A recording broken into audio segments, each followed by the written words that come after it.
मित्रों, नव चेतना YouTube channel में आपका हार्दिक स्वागत है। मैं अमरीश कुमार श्रीवास्तव आज ऐसे परिवार के लिए बात करेंगे जिसने 8 पीढ़ी से ज़्यादा समाज की सेवा की है, परिवार में उन्नति के लिए, शहर की उन्नति के लिए, देश की उन्नति के लिए अपना योगदान इतना दिया है कि कोई और परिवार शायद ऐसा ना हो। आज से 200 वर्ष पहले की बात है। राजपूताने में जैसलमेर एक रियासत हुआ करती थी।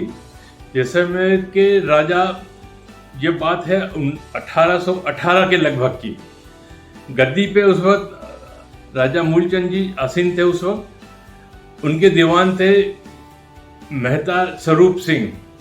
ये बहुत ज़्यादा बुद्धिमान थे, ये कर्मठ थे, कार्यशील थे और इनकी बहुत ज़्यादा मान सम्मान था।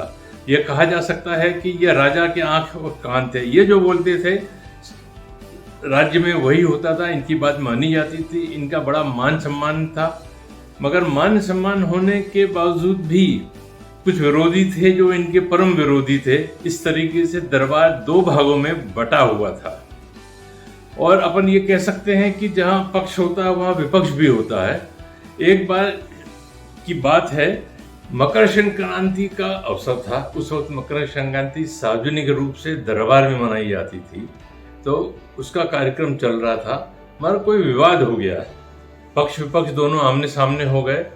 महाराज के जो युवराज थे, इनका जो नाम था युवराज राय सिंह, इन्होंने अपने मयान से खड़ग निकाली और दीवान साहब की गर्दन काट दी।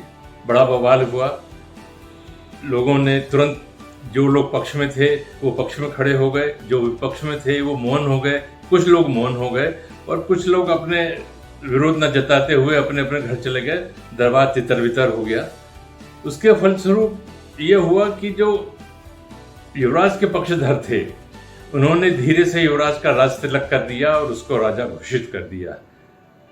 अपने दरबारियों से सलाह करने के बाद उन्होंने अपने पिता, जो इनके पहले राज सिंहासन पे बैठे थे, महारावल मूलचंद जी, इनको उन्होंने कैद कर लिया, उनको कैद में डाल दिया और यह तय हुआ कि इनके जो समर्थक हैं उनके ऊपर कार्रवाई की जाए। उनके दरबार में एक सेवाराम जी थे जो कि विद्वान थे, प्रचंड होशियार थे, मेहनती थे और उनका भी बड़ा मान सम्मान था। वो दरबार से 15 रुपए महीने का वेतन पाते थे। राजा के बहुत विश्वसनीय थे और बहुत करीबी थे। उनसे रहा नहीं गया और उन्होंने इसका विरोध किया। विरोध फलस्वरूप ये हुआ कि जो नए राजा बने थे महाराज, उन्होंने इनको गिरफ्तार करके कैद में डालने का हुक्म दिया। इनकी संपत्ति राजसात करने का आदेश दिया। कर्मचारी सैनिक निकले मगर ये तो नहीं मिल पाए, इनका परिवार ही बच गया, मगर इनकी संपत्ति लूट ली गई। इनके मकान में ताला बंद कर दिया गया और ये अकेले पड़ गए। सेवाराम जी मारवाड़ी थे, इनका बड़ा मान सम्मान था। इनके कई हितैषी भी थे, इनके कई मददगार थे, इनके यार दोस्त थे। इन्होंने इनको बचा लिया और इन्होंने अपना परिवार एक कृषक मित्र के यहाँ रख के ये भूमिगत हो गए। और उस वक्त इनको ढूंढा जाने लगा शहर में, तो ये बात तो निश्चित हो गई थी कि इनको अब ये वतन छोड़ने का वक्त आ गया है। पर उस वक्त इनके मित्र थे जो अंचल दास जिनका नाम था, ये बहुत बड़े ज्योतिष थे। उस जमाने में भी ज्योतिषियों का बड़ा प्रचंड प्रभाव था। हिंदुस्तान की ये कला बहुत पुरानी है और लोगों उनकी भविष्यवाणी कभी गलत नहीं होती थी। ये रात के वक्त किसी वक्त छुपते छुपाते अंचल दास जी के पास पहुंचे और इनसे कहा कि बताएं मैं क्या करूं।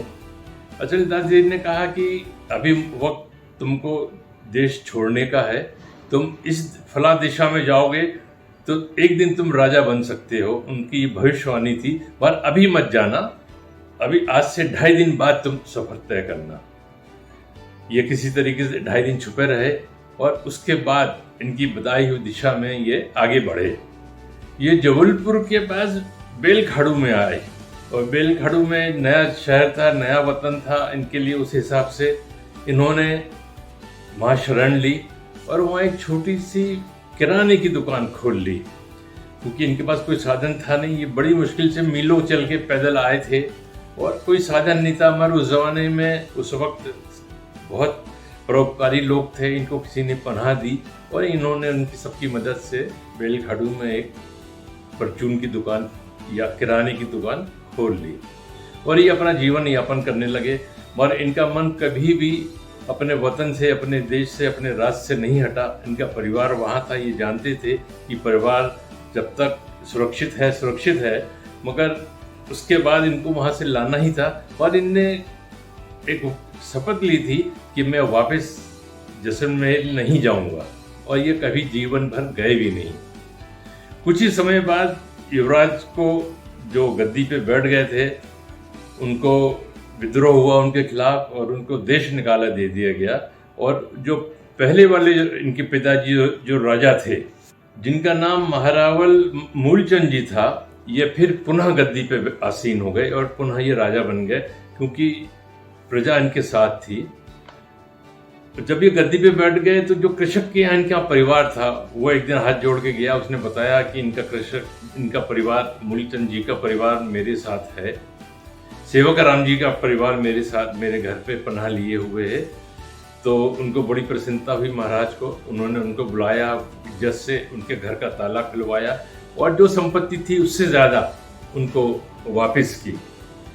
अब सेवक राम जी की ढूंढाई शुरू हुई। उस वक्त साधन बहुत कम थे, ये काम बहुत आसान नहीं था कि वो किस दिशा में गए हैं, मगर ज्योतिष महाराज ने बताया कि ये इस दिशा में मिल सकते हैं। हरकारे दौड़ाए गए पर उनका कहीं पता नहीं लगा। इत्तेफाक से चलते चलते खबर इनके पास भी आई, सेवक राम जी के पास, कि मैं महाराज सत्ता परिवर्तन हो गया है।